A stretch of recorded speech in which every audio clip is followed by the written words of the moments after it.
Нас приветствует говорящий попугай Кеша.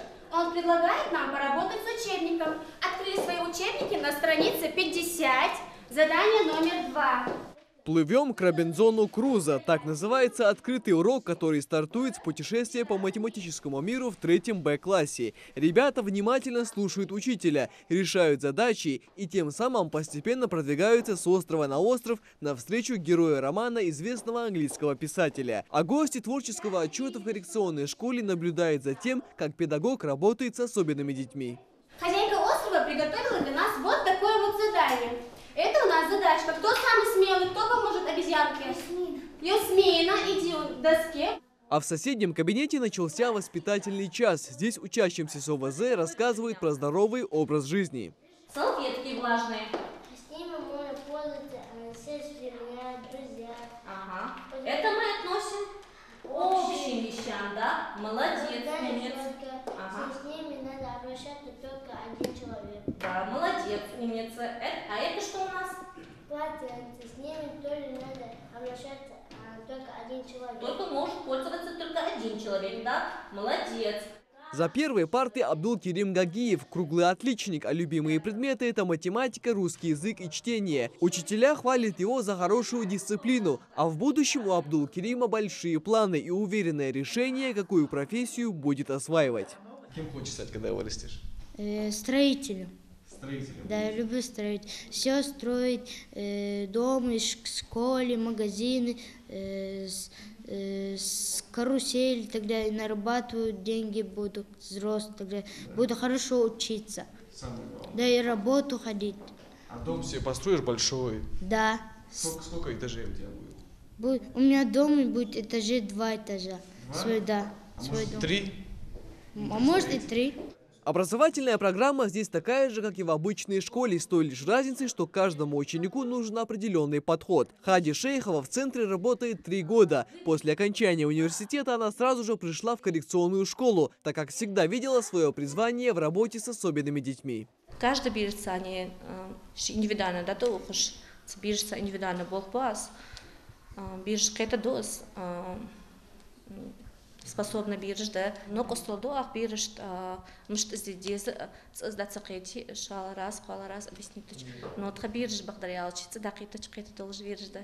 В коррекционной школе обучается и одновременно проходит лечение более 200 детей с разными диагнозами, задержкой психоречевого развития, ДЦП, синдрома Дауна и другие. Кроме обычных предметов, здесь осваивают и такие, которые должны вывести учеников из некого подобия сна, расшевелить их нервную систему и заставить раскрыться. За то короткое время, что они здесь провели, дети действительно научились общаться и не бояться окружающих. Погромче. Я делаю пешкой одной ход. Ход куда? Вперед один, да? Вперед. И создаем. Шах королю. Объявляем шах королю и одновременно забираем коня. Ну король-то должен уходить. Объясни. Король должен быть Отведи его. куда-то туда и туда можно. Так. Вот так вот. Так, И забираем коня. коня забираем, правильно. Воспитание – это целенаправленный процесс формирования личности. В работе с особенными детьми он намного сложнее. Тут важно не только научить ребенка отличать, что такое хорошо и плохо. Коллектив коррекционной школы днем за днем вдохновляет детей на новые достижения, доказывая им, что их возможности безграничны. Всегда было важно, насколько специалисты понимают искомые образовательные результаты в обучении ребенка. То есть чему его можно и нужно научить, что он может делать сам в результате вашей деятельности, взаимодействия с ним, что с помощью, с какой помощью.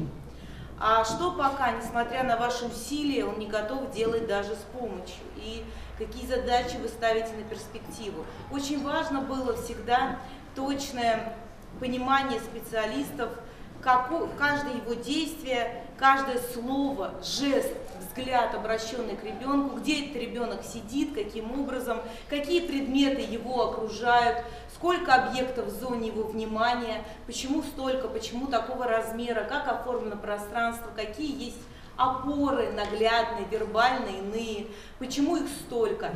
Это уже 4-й творческий отчет Центра непрерывного образования для детей с ограниченными возможностями здоровья. В начале года между коррекционной школой, Министерством образования и Институтом коррекционной педагогики Российской академии образования заключено трехстороннее соглашение о сотрудничестве. В рамках этого события будут запущены ряд проектов для развития системы образования для детей с ОВЗ. Были достигнуты договоренности о том, что будут на территории республики апробироваться те разработки, которые в настоящее время еще не внедрены в регионах страны. То есть мы будем первыми ласточками в этом направлении.